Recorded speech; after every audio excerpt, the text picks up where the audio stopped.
Para empezar nuestro análisis de hoy, quiero que nos transportemos a un lugar muy concreto. Una cueva remota en la meseta del Tíbet, hace unos 800 años. Vaya sitio. Dentro, el místico y yogi Milarepa está a punto de dar una lección a sus discípulos. Quiere demostrarles que los únicos límites que existen son los que construimos en nuestra mente. ¿Y cómo lo hace? Pues hace algo que parece imposible. Hunde la mano en la pared de roca, sólida, y deja una huella perfecta que, según el autor de la fuente que tenemos hoy, sigue ahí, intacta. Es una imagen potentísima. Y lo más interesante es la explicación que le da un guía local al autor del libro. A ver, Le dice que la clave no es que Milarepa tuviera una fuerza sobrehumana, sino que su percepción de la realidad era, distinta. No veía la roca como un objeto separado y sólido. entonces, ¿cómo la veía? Se sentía parte de ella tan maleable como su propia carne. Y eso, claro, nos lanza de lleno a la pregunta central de las fuentes de hoy. ¿Qué sería? ¿Y si las leyes de la física que damos por sentadas no fueran tan rígidas? ¿Y si en parte dependieran de nuestra conciencia, de la idea que tenemos sobre quiénes somos y de qué es posible? Justo ahí queríamos llegar. Esa es la premisa que vamos a desgranar, la que propone nuestra fuente principal, una selección de textos de Sobrenatural de Joe Dispenza. Un libro que plantea una idea radical, desde luego. Radical, sí, que gente corriente, sin ninguna habilidad especial, puede hacer cosas extraordinarias. Y no hablamos de magia, sino de transformar conscientemente la propia biología para, en esencia, crear un futuro a medida. Y nuestra misión aquí es precisamente meternos a fondo en esas ideas. Vamos a analizar el argumento del autor, que sostiene que vivimos anclados por los pensamientos y sobre todo por las emociones de nuestro pasado. Que esas emociones se convierten en nuestra biología, ¿no? Exacto. Y luego exploraremos las herramientas que propone para romper ese ciclo: meditación, respiración, visualización y los conceptos de neurociencia, epigenética y física cuántica que utiliza para darle un marco teórico a todo esto, desde historias personales impactantes hasta estudios de laboratorio. Pues vamos a ello. Para entender cómo se puede, según el libro, crear una nueva realidad, primero hay que ver cómo nos quedamos atrapados en la antigua. Y el autor usa un caso real de una de sus alumnas que es demoledor. La historia de Ana. La historia de Ana, una psicoterapeuta a la que la vida se le viene abajo de la forma más brutal. Es un ejemplo extremo, Sid, pero muy útil para ilustrar el mecanismo. Ana recibe la noticia de que su marido se ha suicidado. En ese instante, su cuerpo y su mente entran en lo que el libro denomina modo de supervivencia. La respuesta de lucha o huida, vaya. Es una respuesta biológica normal ante una amenaza. El problema es que el trauma es tan fuerte que la experiencia se graba a fuego en sus circuitos neuronales y la emoción de ese shock, El dolor, el miedo, la ira. todo eso inunda su cuerpo químicamente. Y ahí empieza el bucle, ¿no? Porque cada vez que piensa en lo que pasó, cada vez que le cuenta la historia a alguien, su cerebro no distingue. No distingue. Activa exactamente las mismas redes neuronales y su cuerpo libera la misma cascada de sustancias químicas, las mismas hormonas del estrés, como si el trauma estuviera sucediendo de nuevo, en ese preciso instante. Exactamente. Su cuerpo está viviendo en el pasado, 24 horas al día. No hay diferencia entre el recuerdo y la realidad. Y claro, eso sostenido en el tiempo. Tiene consecuencias físicas devastadoras para ella. El libro detalla una lista terrible: parálisis parcial en las piernas, úlceras sangrantes, depresión profunda, sistema inmunitario por los suelos y, finalmente, un diagnóstico de cáncer. Tela. Su biología entera está en estado de emergencia permanente. Es la definición de tocar fondo. Pero es justo en ese punto donde ella tiene una revelación. Se da cuenta de que, si su estado interno ha sido lo suficientemente poderoso como para crear esa realidad de enfermedad y desesperación, Quizá podría usar esa misma energía para lo contrario. eso es, esa misma pasión para revertirlo todo. Y es aquí donde el libro empieza a presentar el método. Así es. El método se fundamenta en la meditación, pero no entendida como simplemente dejar la mente en blanco, sino con una fórmula muy específica que el autor repite constantemente. ¿Cuál es? Combinar una intención clara con una emoción elevada. Un momento, intención clara con emoción elevada. Suena un poco a eslogan de autoayuda. ¿Cómo se traduce eso a algo concreto? ¿A lo que hacía Ana cada día sentada en su cojín? Buena pregunta. La intención clara es el qué. visualizar un futuro específico. Por ejemplo, verse caminando por la playa sana y feliz. Es el plano de la nueva casa que quieres construir. Pero el plano por sí solo no construye nada. Exacto. La emoción elevada es el cómo.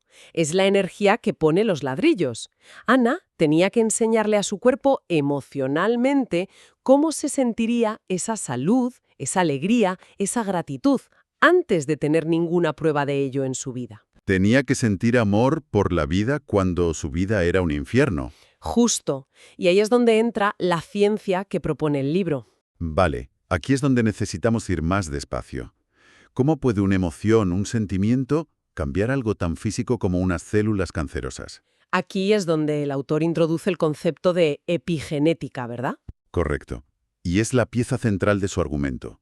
La epigenética es un campo de la biología que estudia cómo factores externos, como la dieta, el estrés, o en este caso, las emociones, pueden encender o apagar ciertos genes. O sea que no somos víctimas de nuestro ADN. Para nada. Tenemos un guión genético, sí, pero nuestras emociones actúan como el director de la orquesta, decidiendo qué partes de la partitura se tocan y cuáles permanecen en silencio. Sí, es una buena analogía. O sea que las emociones del estrés, como el miedo o la rabia que sentía Ana, estarían dándole la orden a sus genes de tocar una melodía de enfermedad. Precisamente. Y lo que ella intentaba hacer era cambiar de director y empezar a tocar una sinfonía de salud. Esa es la idea. El libro sostiene que si las hormonas del estrés pueden activar genes relacionados con enfermedades, las emociones elevadas, gratitud, alegría, amor, pueden hacer lo contrario. Activar genes de reparación, de crecimiento, de salud. Y ella en sus meditaciones se esforzaba por generar esos sentimientos. Se esforzaba por cambiar su química interna para enviar nuevas señales a sus genes. Buscaba cambiar su estado del ser, que es la combinación de cómo piensas y cómo te sientes. Porque según el autor, para cuando somos adultos, el 95% de lo que somos es un programa subconsciente. El cuerpo se ha convertido en la mente. El cuerpo, adicto a las emociones familiares, se ha convertido en la mente, ¿sí? Y según el libro, funcionó. Con el tiempo empezó a notar pequeños cambios y en 1 año y medio estaba completamente sana, con los médicos confirmando la remisión. Claro, una historia como la de Ana es muy potente. Pero podría ser una excepción, una anécdota. claro, ¿qué tipo de pruebas más objetivas aporta el autor en sus textos? Es la pregunta lógica, y el autor la aborda. Menciona varias investigaciones que realizan en sus talleres multitudinarios. Por ejemplo, hablan de miles de escáneres cerebrales que muestran cambios medibles en la coherencia y el funcionamiento del cerebro de los participantes en solo 4 días. ¿En 4 días? En 4 días. También citan un estudio en el que los asistentes aumentaron de media un 50% sus niveles de inmunoglobulina A. Inmunoglobulina A. Perdona mi ignorancia, ¿qué es y por qué es importante? Pues es una proteína, un anticuerpo, que actúa como nuestra primera línea de defensa contra virus y bacterias en las mucosas. Un nivel alto de IgA es un marcador de un sistema inmunitario fuerte y sano. O sea que un aumento del 50% en pocos días es un resultado muy significativo. Desde luego. Pero el estudio que más destacan es uno sobre expresión genética. Ah, el de la epigenética que mencionabas. Exacto. En ese estudio encontraron que, tras 4 días de taller, los participantes habían alterado la expresión de 8 genes clave. ¿Y qué hacían esos genes? Pues 2 de ellos, relacionados con la supresión de tumores y el crecimiento de células cancerosas, se vieron regulados a la baja. Y otros, relacionados con la neurogénesis, la creación de nuevas neuronas, la reparación celular y la longevidad, se activaron. Vaya. La conclusión que extrae el autor es que la experiencia interna, si es lo suficientemente real e intensa, produce cambios biológicos equivalentes a los de una experiencia externa real. Entendido. Tenemos la teoría y algunas pruebas que la respaldan. Ahora vamos a las herramientas prácticas. El autor propone técnicas muy concretas para lograr esto. Una de las primeras que describe es una técnica de respiración. Sí. Hay 1000 técnicas de respiración, desde el yoga hasta las que usan los Navy SEALs. ¿Qué tiene de especial esta? ¿Por qué se enfoca en mover energía? El enfoque es distinto. La mayoría de técnicas de respiración buscan calmar el sistema nervioso. Esta, en cambio, busca activarlo de una forma específica. ¿Cómo? Según la filosofía yógica en la que se basa el autor, la mayor parte de nuestra energía creativa está, digamos, atascada en los 3 primeros centros energéticos del cuerpo, que están asociados a la supervivencia, la sexualidad y el poder. Vale.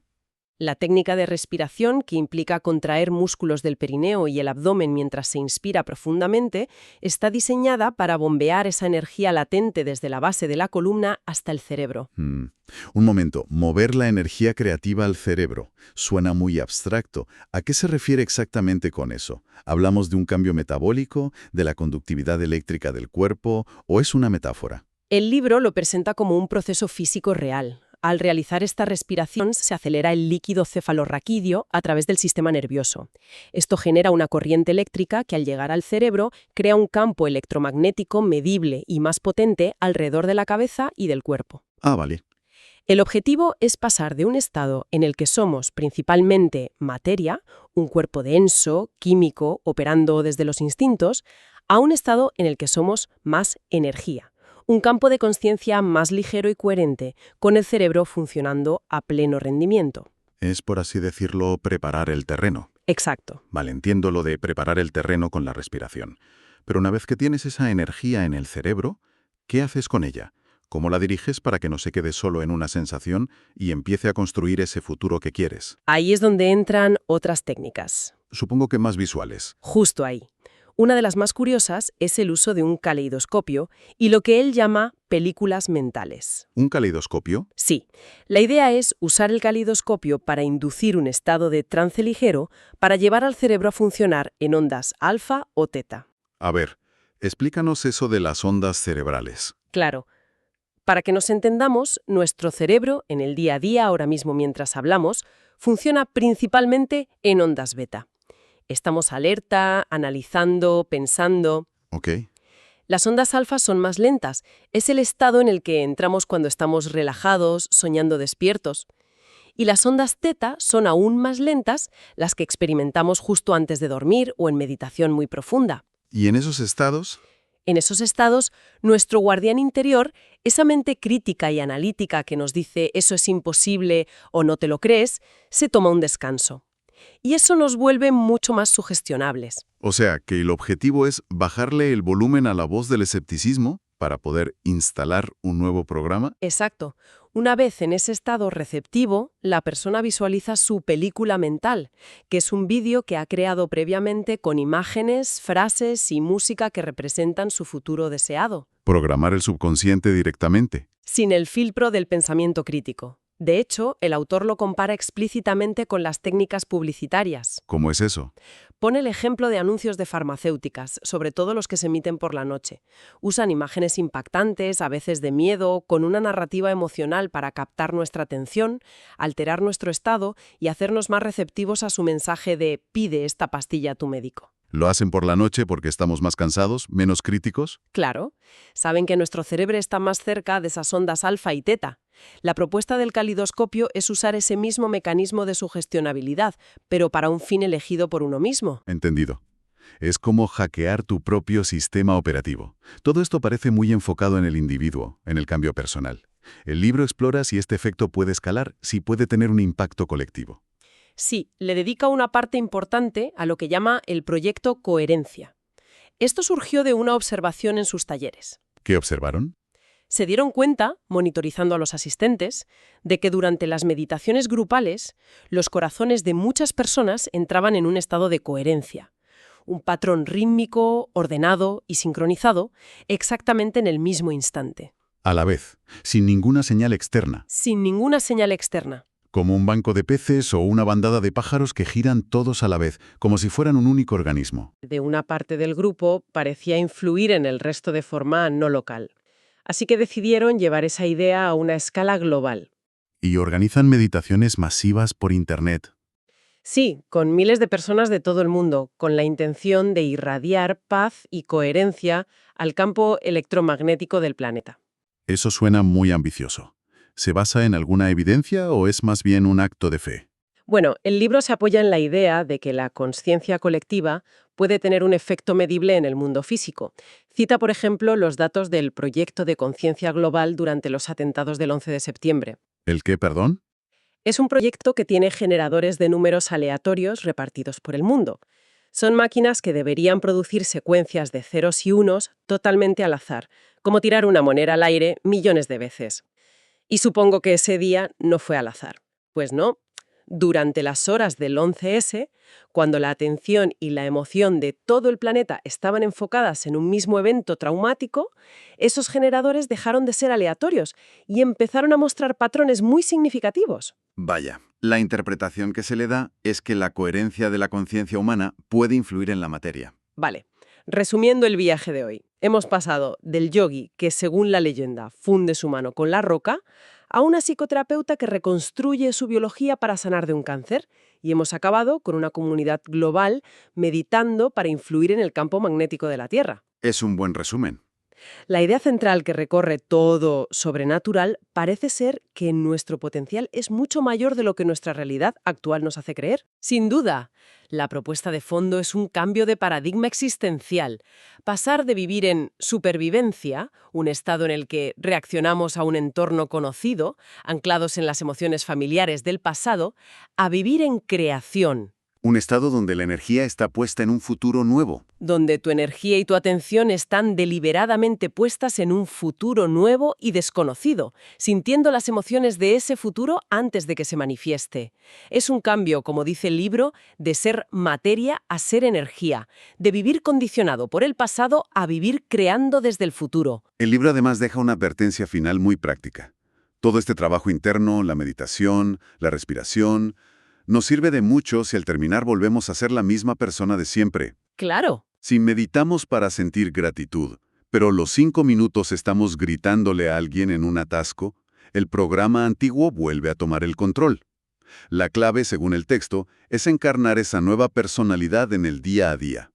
Y esto nos lleva a la pregunta final, a una reflexión que se desprende de todo esto. El libro afirma que las emociones son, en esencia, el producto final químico de experiencias pasadas. Y que vivimos adictos a ellas. Y sostiene que muchas personas viven, sin saberlo, adictas a esas emociones. Usan a su jefe, a su pareja o las noticias para conseguir su dosis diaria de ira, de victimismo o de juicio, porque es lo que su cuerpo conoce. Entonces la pregunta es, Si uno se detuviera a observar sus propias reacciones emocionales a lo largo de un día normal, como un científico imparcial, ¿qué patrones familiares descubriría? ¿A qué emoción recurrente parece volver el cuerpo una y otra vez? ¿Y a qué experiencias pasadas podría estar enganchada esa emoción?